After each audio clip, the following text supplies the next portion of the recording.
希望你能留下来。你知道这不可能的。是，我知道你不会答应，但我还是必须把我心里怎么想的告诉你。我们从小接受的教育告诉我们，要克制自己，成全别人，要说别人喜欢听的话，要做不为难别人的事情，唯独不能坦白直接自己的心意。但事实是，我们要告诉对方，告诉自己在意的人，我们到底在想什么，我们自己最真实的心意和心愿是什么，这才是应该我们做的事情。说起来很容易，做起来却很难。所以才要从我们自己做起啊！我不希望因为我今天所谓的克制，等到某一天你想回来的时候，却没有一个足够的理由。所以子君，你听着，我爱你，除了你，我不会娶其他任何女人。你可以走，你可以去任何地方，但是只要你想回来，任何时候我都会在这儿等着你。只要我还有清醒的意识，我都会拿我的所有迎娶你，和你一起度过我们的后半生。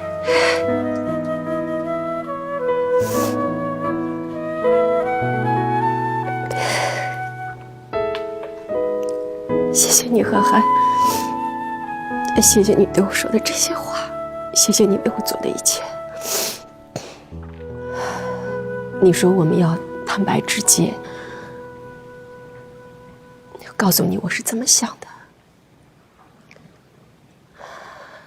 这么长时间以来，我的想法从来没有改变过。我爱你。你太好了，以至于我可能不会再喜欢上别的男人的。可是我们不能在一起。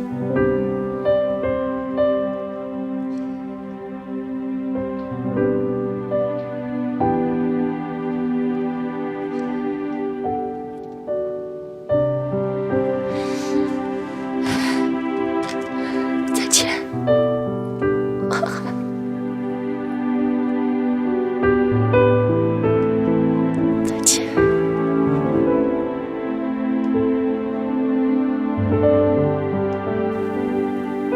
当时我以为，这就是我前半生的结局了，而且还是一个不太坏的结局。至少我放下了我的自卑、自责、愧疚和恐惧，对贺涵也对自己说了真话。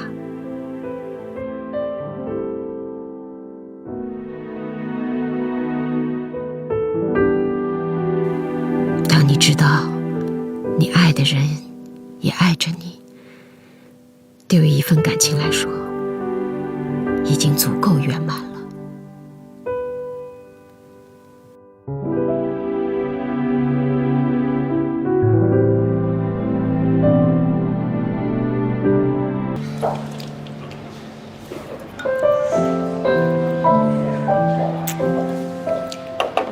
妈妈，那你一年四季都是夏天吗？可以这么说。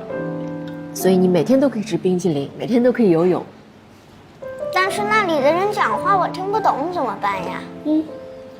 对于你这个年纪的小朋友来说，最多3个月就听懂了，时间再长一点，你都能说广东话了。一定要去吗？妈妈很希望你跟我一起去，不然的话，你就只能跟爸爸住在一起了。我当然想跟妈妈在一起。对不起，儿子，要让你跟着妈妈离开熟悉的地方，去一个陌生的地方，重新开始学习，还有生活。不过呢，什么事情都有好的一面，也有坏的一面。你现在多去一些地方，将来长大了以后，你就会比别的小朋友有更宽广的见识。新的学校，那新的学校别人不认识我怎么办？所有的朋友都是先从不认识到认识的呀。你和唐静阿姨、贺涵叔叔以前都不认识？当然了。来吃吧。啊，爸爸。开了个会，跟学校都说好了。说好了，有些手续来不及办，等我过去安顿好了再回来补办吧。你准备好了吗？试试呗。试试呗。您会来深圳看我们吗？当然会啊。先生，这是您的水，谢谢。小心烫，有什么需要可以叫我。我觉得你是不是再考虑考虑啊？别是因为妈突然间离开。这是一个原因，妈如果在我也不会走。还有别的原因？我能够去那里玩一会儿吗？可以，但是要让我们看见你啊。好。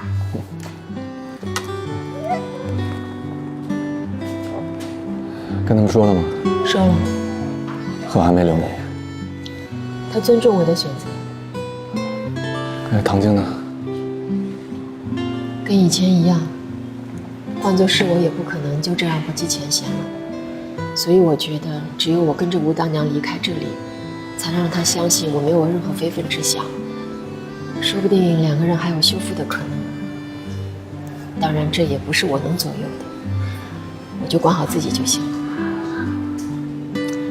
吴大娘是个好 mentor， 我都可以看见我的光明前景。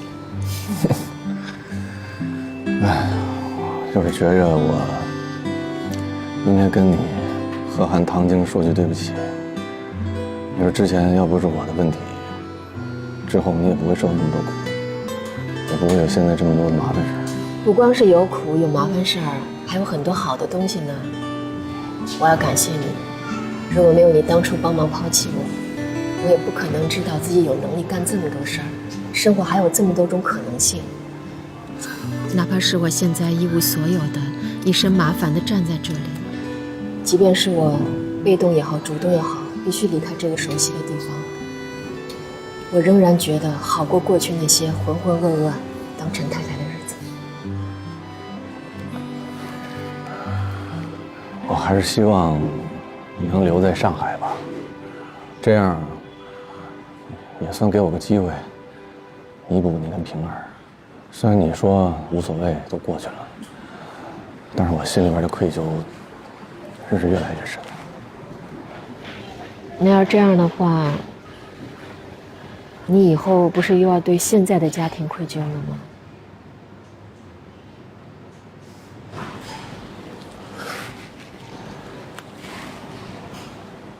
最后一个问题，我知道你要问什么。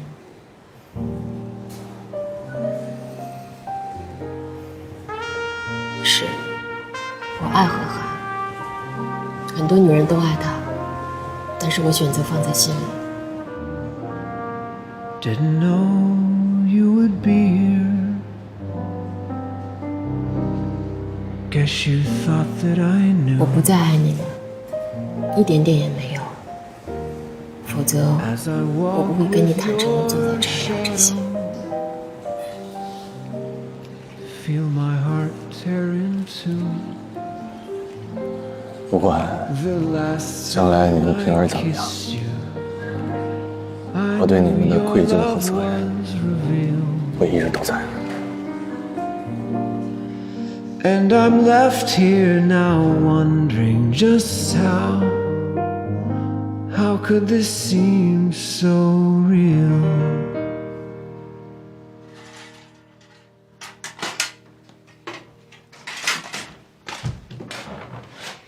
怎么样，平儿，都收拾好了吗？哎呀，这个箱子太小了，你看还有这么多没装下呢。都放到妈妈那儿去，妈妈那边有地方。好呀。小心点啊！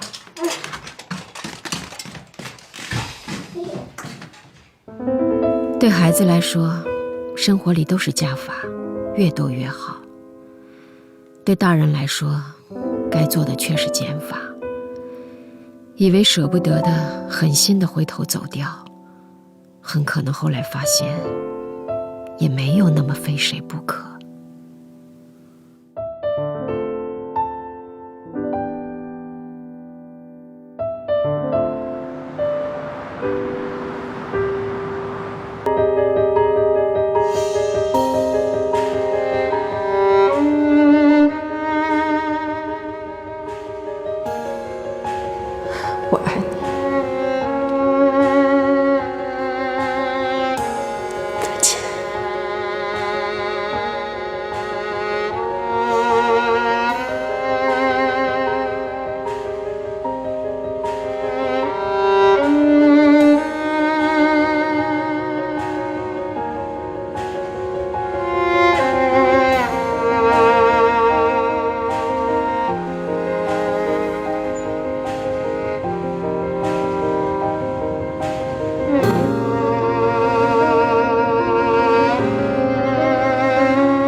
出门大概1个小时到机场吧。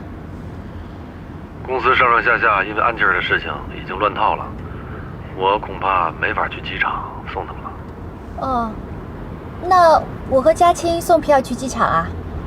啊，你把平儿交给子君就好了，我也打电话跟他说一声。哦，好的。那个唐晶的事情怎么样了？事情搞得很大吗？没那么严重吧？看着是小事儿，但是现在不仅影响了唐晶的声誉，还有可能把陈星拖下水。超过1半的客户都来打听消息，这其实是对我们的信任正在丧失。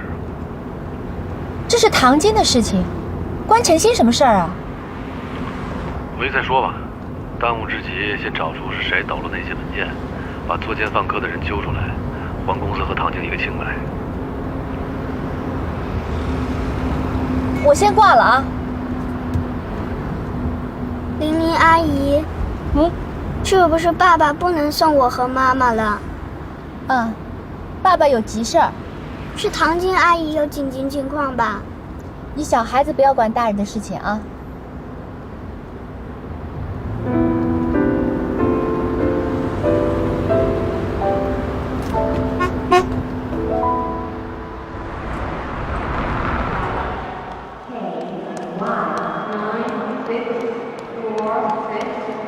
哎，不是说店里忙得走不开，怎么又来啦？再忙忙也要送你的呀。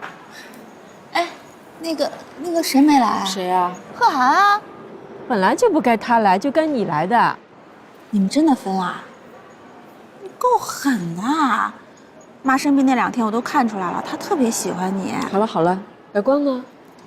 哎，不知道，没联系。你怎么了？白光也好，阿辉也好，我都不想管了。我现在最主要的目的就是赚钱养我跟儿子。我已经想清楚了，谁要是想占我便宜，我就让他滚蛋。哎，你说妈给我留那个钱，是不是就这个暗示啊？什么暗示？就是明示。你放心好了，我已经想好了，不出3到5年，我就把妈给我的30几万翻好几番，到时候开个连锁店，你在广东也能吃到我的馄饨了。我等着啊。妈妈，小阿姨。哎呦，喂，哎呦，好几天没看见你又长高了是吧？越长越像妈妈，好看。这是罗子群吧？我妹妹来送我啊。爸爸呢？陈女士公司里面突然有点急事，就来不了了。啊，行李呢？已经托运掉了。啊，那我们进去吧。跟阿姨跟嘉青再见。唐晶阿姨的紧急情况处理完了吗？什么紧急情况啊？爸爸没来，就是给唐晶阿姨去处理紧急情况去了。巨生在电话里没跟你说过吗？没有。唐总他在工作上出了点问题，陈女士没来，就在帮他处理问题呢。什么问题啊？具体情况我也不太知道，毕竟我已经离开陈星了。不过也不关你什么事吧？你管你走好了。Miss 我没来吗？哦，他一般都要卡着点来的，没那么早。那我们就先进去了。哎，好。跟嘉青再见，跟阿姨再见。走了。再见，再见啊！再见，我们到那儿打电话。拜拜，听话啊你。拜拜，拜拜。我们在哪个口检票啊？我们在。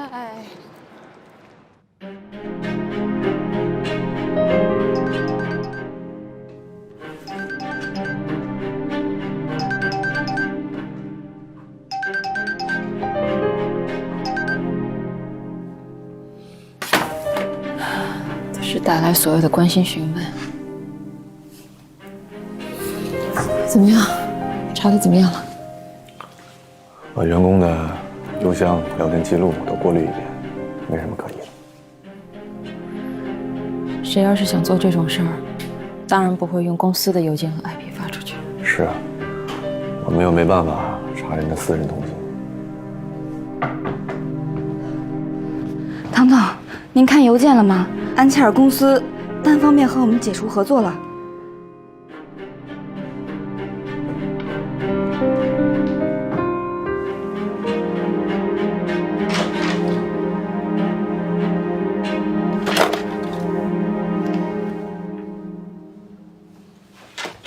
你干嘛去？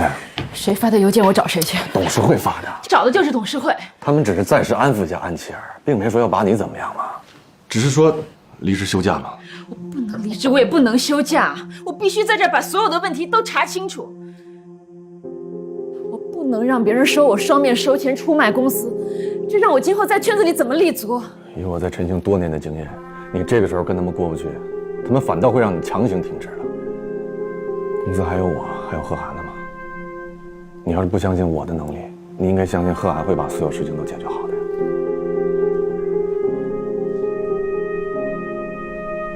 当然，这要是在以前，我当然会相信他。我认为现在，你依然可以相信他。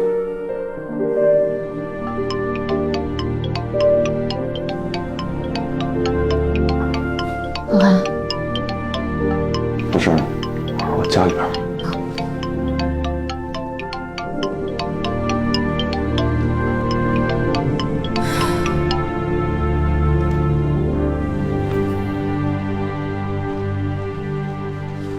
哎，对不起啊，这来不及送你去机场了。没事儿，又不是去很远的地方。我打电话来是想问一问唐晶出什么事儿了。唐晶这回估计是得罪什么人了吧，被人算计了。哎，不过你放心，事情嘛，中国会查清楚的。你这带着孩子呢，先踏踏实实去深圳，到了那儿肯定有挺多事要操心的。你放心吧，唐晶这边抽空再跟你说。好。尊敬的旅客，飞往深圳的航班现在可以登机了，请您抓紧时间登机。妈妈，现在可以登机了。啊，我知道了。妈妈再打一个电话。好。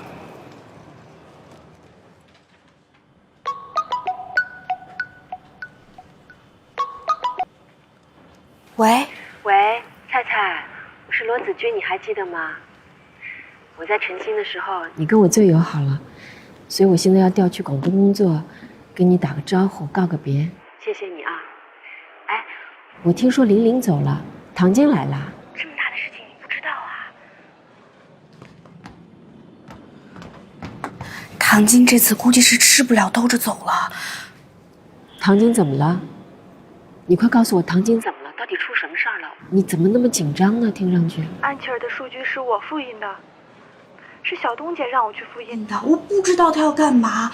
我不知道那就是安琪儿的东西。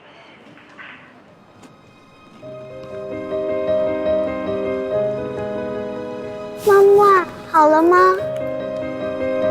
平儿，我们今天可能飞不了了。怎么了？因为唐晶阿姨遇到了麻烦，妈妈得回去帮她的忙。我们现在走好吗？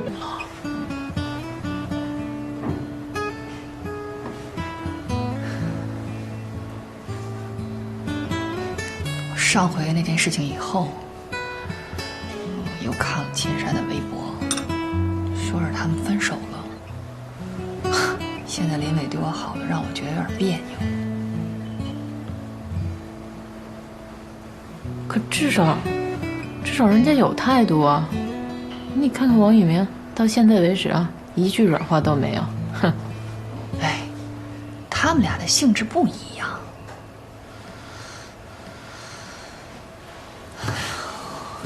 以前在家里吧，都是我照顾他，我伺候他。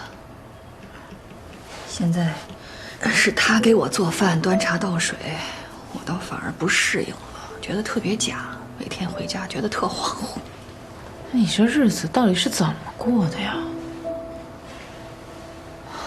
就别说我了，我觉得现在关键是要你尽快把自己的心结打开。我没你那么能忍。这事儿啊，不摊在自己头上，个个跟打了鸡血似的，离。一旦落到自己头上，没有一个不忍的，就看忍到什么程度了。小莫，妈妈回来啦。爸爸正在做饭呢。哦，媳妇儿，回来了。哦，这些菜都是我跟爸爸一起买的。爸爸做了你最爱吃的蚝油鸡翅，快尝尝吧。小莫，来坐下来。好吃吗？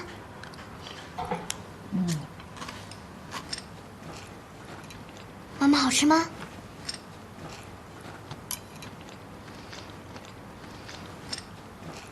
爸爸好久没下厨了，手艺还在。爸什么时候下过厨啊？我记得那是你爸在大学追你妈的时候，当年的拿手菜。你觉得现在味道变了没？我不知道，你觉得变了吗？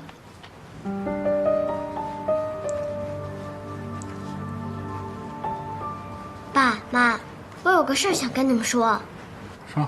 我们学校开了兴趣班，我想学跆拳道。好啊，跆拳道就是男孩子练的，爸支持你啊。学什么跆拳道啊？太暴力了，不适合他这个年龄的小孩。妈，这就是一项运动。斗牛也是运动，看电视的时候你不都不敢看吗？哎呀，这斗牛跟跆拳道，它能是一回事吗？是不是一回事？斗牛对的是牛，跆拳道对的是人，是吧？媳妇儿，我觉得你说这话是不是有点太过于偏激了？你看我现在我还在练击剑呢，对不对？击剑它也很危险。什么时候小莫的事儿你也插手了？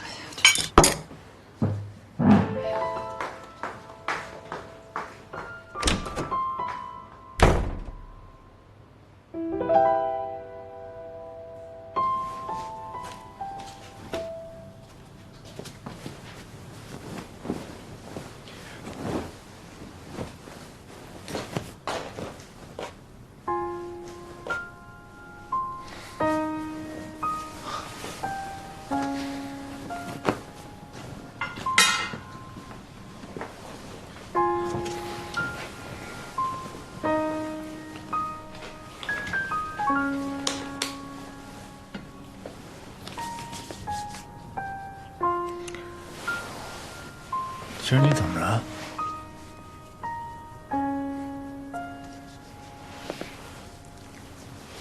老婆，我回来了。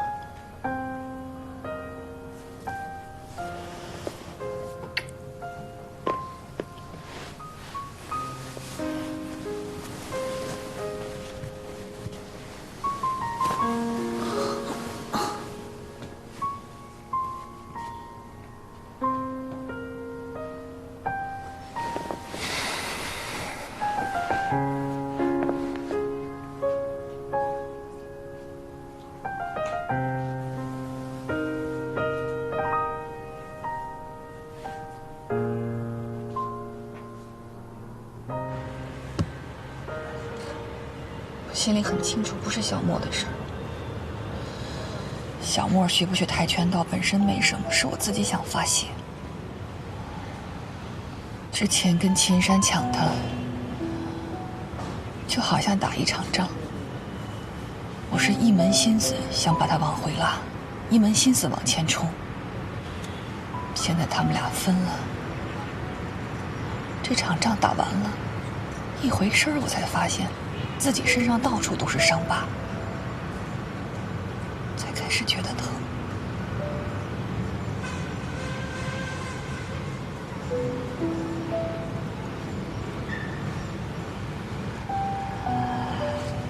人一松下来，才开始想很多事儿，想他们，想我们。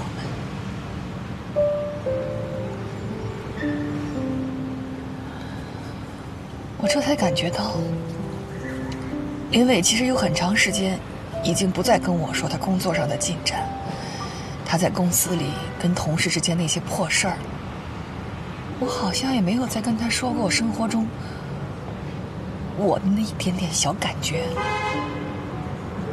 除了孩子，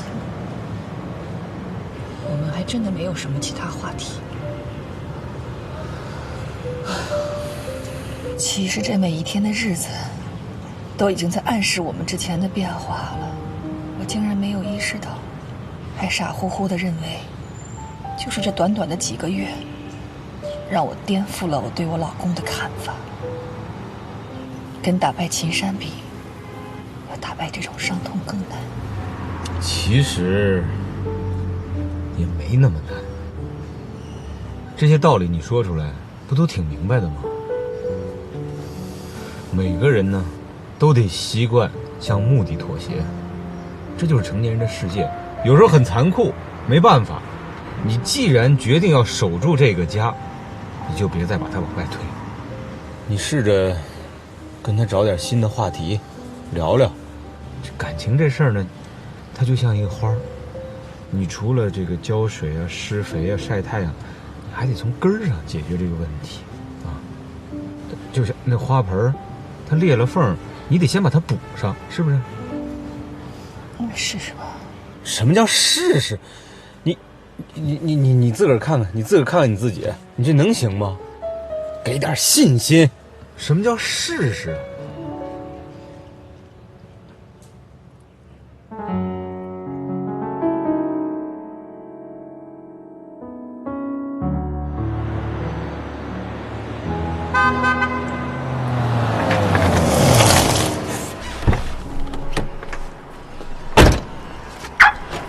喂，老婆，到了。哦，我也到了。你那个路上堵车吗？今儿不太堵。小莫送到学校了吗？我都已经到混血所了，小莫肯定送到了呀。对了，小莫那学习成绩什么下来？还有1个星期吧，你不是已经知道了吗？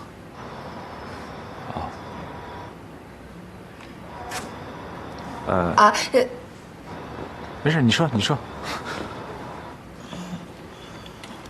没有，也没什么要说的。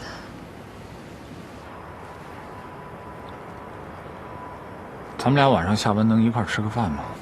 哦，那可不行，我没跟小莫说，爸也不知道，谁去接他呀？再说了，他一回去之后还要吃晚饭呢。好吧，那我先挂了。哎。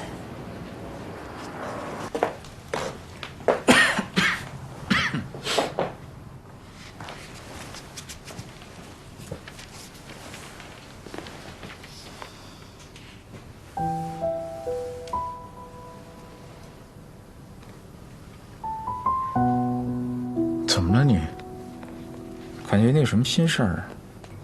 今天突然听到点事儿。什么事儿啊？跟我说说。没事儿。你不是跟我说咱们俩之间得需要多交流吗？你信命吗？你觉得我嫁给你是好命吗？你怎么突然问我这个呀？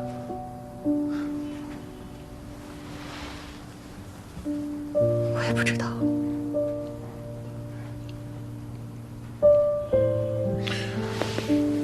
老婆，我作为你的老公，如果你觉得我哪儿做的不好，今后哪些地方需要改进，你尽管告诉我。我觉得我的心里好像有一块大石头，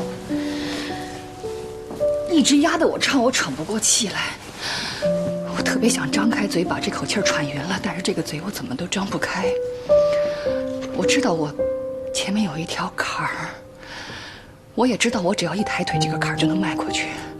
但是我这条腿我怎么都抬不动，有2个我一直在打架，这个想要这样，那个想要那样。我不知道我应该怎么办。我知道。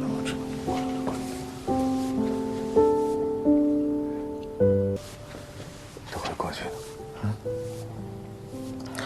你要是真调整不过来，这样，明天咱们俩去找一个心理咨询师看看，好不好？我们的事情干嘛要找别人啊？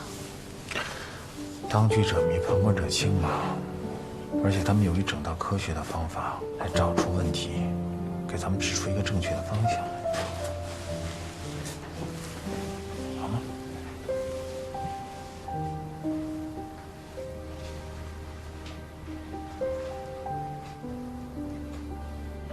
好了，来睡觉。好，不。好。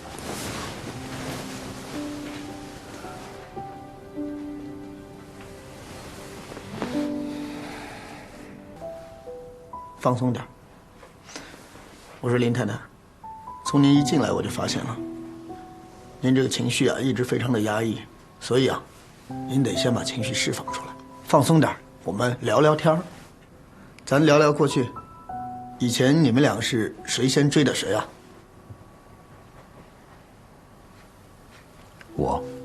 是我追的他。你看上他什么？那都是10几年前的事情了。我跟他就读同一所大学，但是同校不同系。他读大2，我读大3。那时候学校里不是特别流行系与系之间搞一些联谊活动吗？我当时家里条件差，所以我就经常去校外兼职，没有机会参加这些联谊活动。我也从来没见过他。直到有一天，我们系的一个男同学约他们系的女同学一块去唱卡拉 OK， 那个女孩把他也带去了。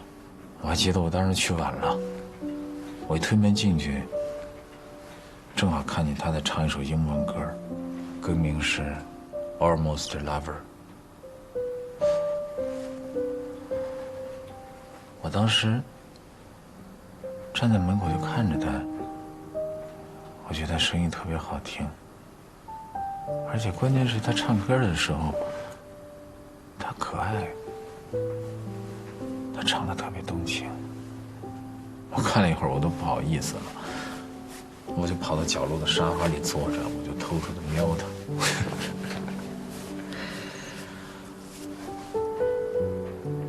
她真的很美，特别是她那双眼睛，她眼睛会说话。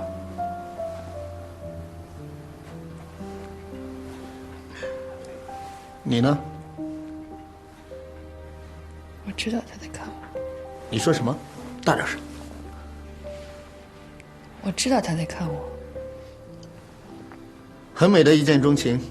说到这首歌，我们现在放一放。您二位啊，就这么坐着，彼此看着对方，看看能不能有什么感触。干嘛非得要互相看着对方？配合一下，配合一下。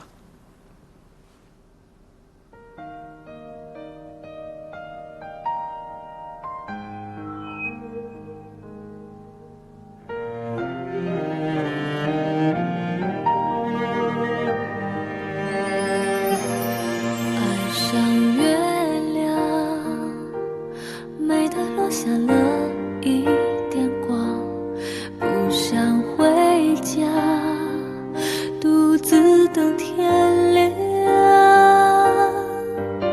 只是偶尔我想，依偎着那段时光，有点荒凉，有些难忘。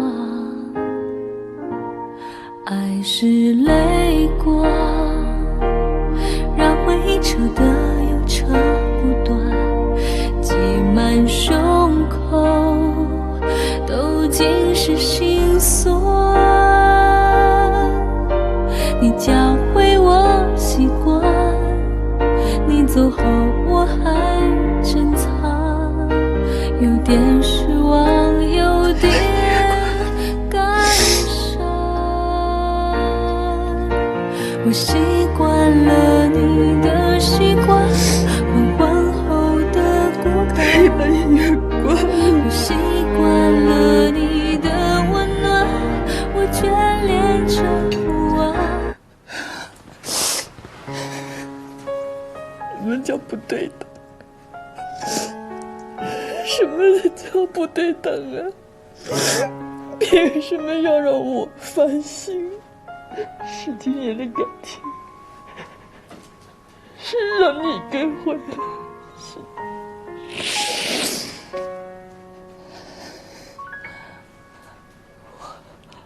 我恨你。林太太，咱这心理咨询还没有结束，后面还有很多内容呢。不必了先，我先告辞了。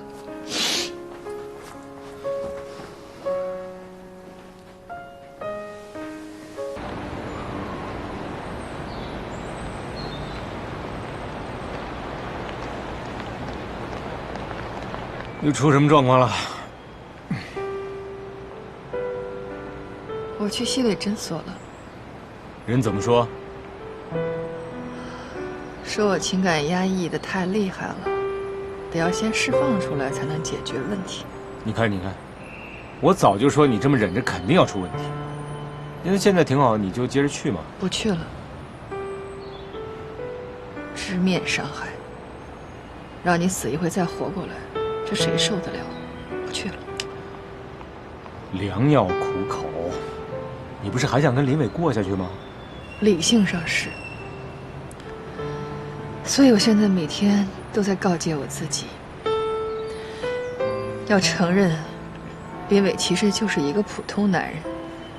我们的感情已经生活化了，我要努力调整我自己，适应现在的他。可不知道为什么，我每次要努力这样去做的时候，就总有一种莫名其妙的东西跳出来。凭什么呀？我越努力越觉得自己不平衡。我觉得这种关系好像不值得我这么去做，修复好了又怎么样呢？再让人失望怎么办？那你是想放弃了？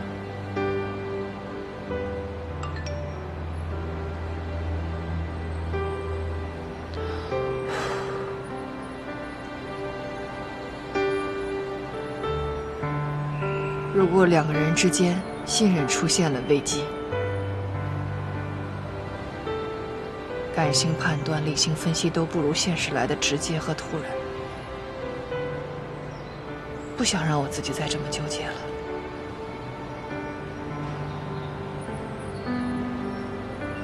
你等我打个电话。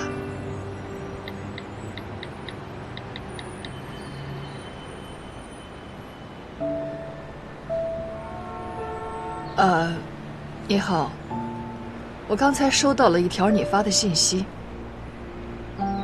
对，有这个需求。我想跟你见面聊一下。这是之前咱们谈好的定金。好，您放心，有什么消息我会通知你。如果没有什么情况，我每天会给你发一条空拍短信的。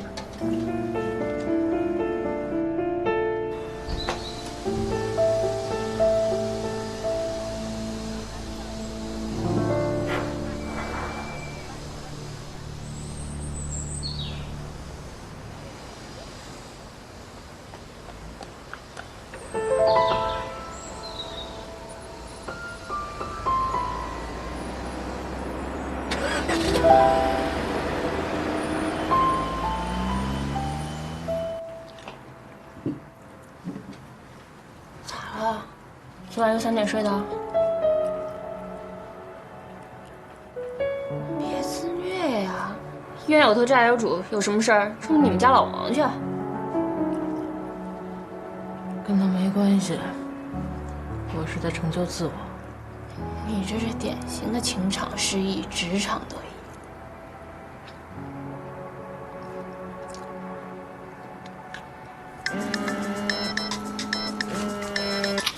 喂，依玲姐，一凡最近怎么样啊？不好了，神经了都。还有一场雄安眼瞪着我呢。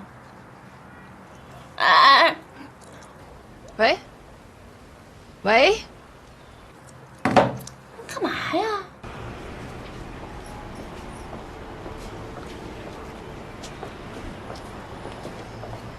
雨明，哟，要出去啊？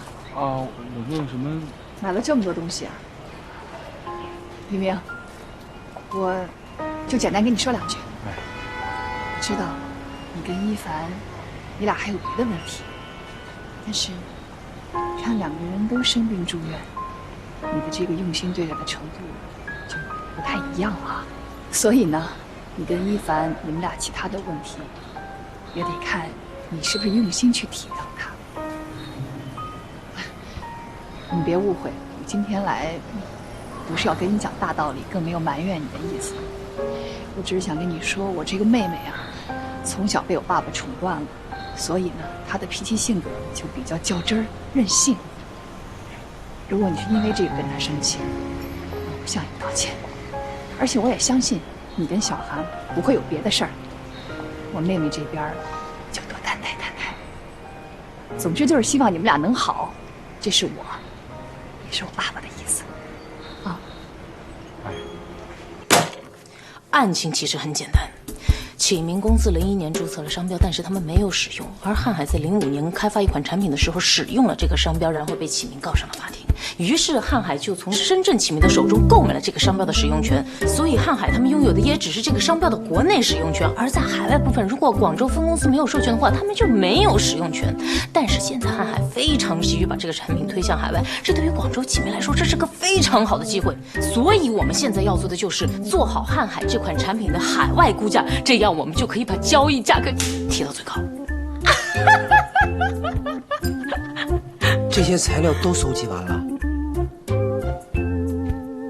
你不是要效率吗？哎呀，我的江大律师啊！谢谢，这么干是要出人命的。放松，别紧张，放松，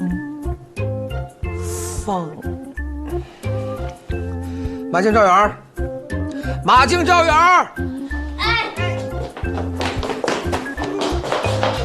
赶紧把这个疯子弄出去啊！找地方让他放松放松，赶紧！我查这个东西没费劲儿，您放肆，真的！哎，现在已经到了关键时刻了。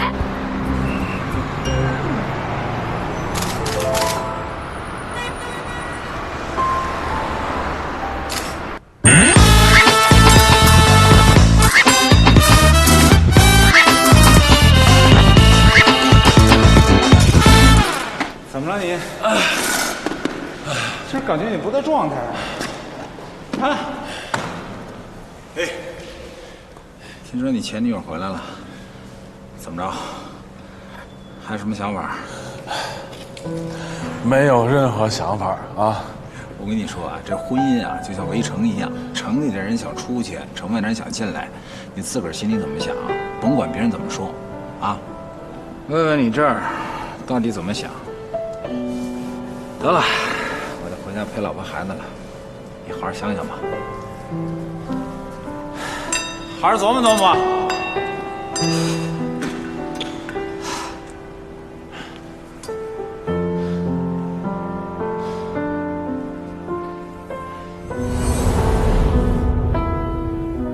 有人照顾你吗？那你父母呢？他们不知道我在这儿。不许去，你也不许管，听见没有？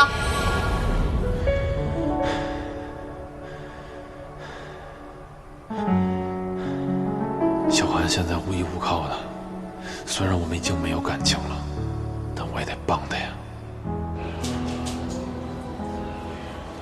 唱什么？我帮你点。来点。江律师。你们在这唱吧，我回去干活了。别赖！黄老大说了，今天江律师不得回事务所。你们这赤裸裸的歧视，小心我回去告你们。哎呦，我好怕呀！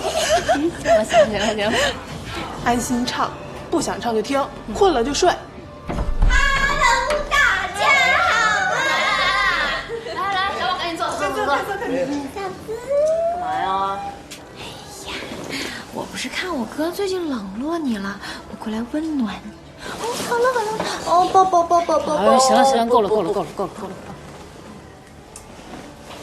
嫂子，我跟你说，其实吧，我真的挺想去医院看看小韩姐的，但是经过我这段时间激烈的思想斗争后，我决定站在你这边。哎，不稀罕，你爱站哪边站哪边。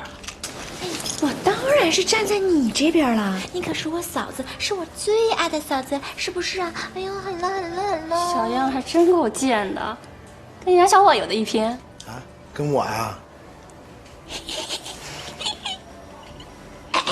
我们点首歌怎么样？来，我点。快点的，怎么点？一休哥。我们爱你，咯滴，松林里，旗帜呀那个呀比不过小精灵。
我们是不是好久没有这么疯了？你知不知道你刚唱歌嗓子都唱劈了？你也不比我好到哪里去吗？我唱歌多好听呢，咯叽咯叽咯叽咯叽咯叽咯叽。行了，别唱了。命令里有我们爱你。哎呀，你别唱了！我今晚上闭上眼睛，满脑子都会是这首歌。你说你结婚后是不是好久没有这么嗨过了？那你给我听好了，从明天开始，你不许再这么自虐下去了。你姐这几天一天一个电话打过来，你看你手术刚动完吧，万一再伤口复发了，或者生个病什么的，你让你姐得多担心啊！所以我决定了，等我明天复查完了以后，我就恢复上班，不迟到，不早退，不加班。最后一句话才是重点。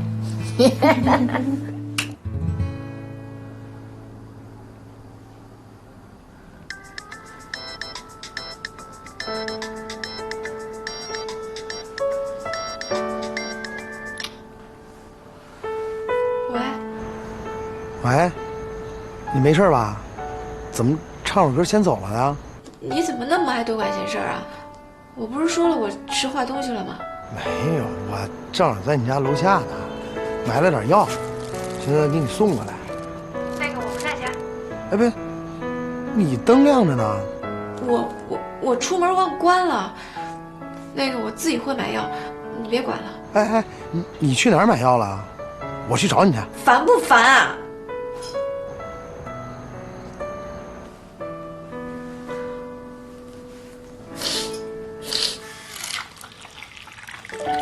哇，成功了，成功了，耶！宝贝儿，赶紧叫你妈来看，快！妈，你快下来看哟，真是聪明，传下海了。怎么样，妈妈？技术分99，观赏分99。怎么少1分呢？那1分是妈妈留给你再接再厉的，希望你以后能造出一艘更大的船。那我以后造一个特别大的破冰船，带你和爸爸去南极看企鹅。嘿，真不愧是我的儿子，瞧咱儿子多有理想，爸在你这么大的时候啊，也这么想。那你为什么到现在还没造呢？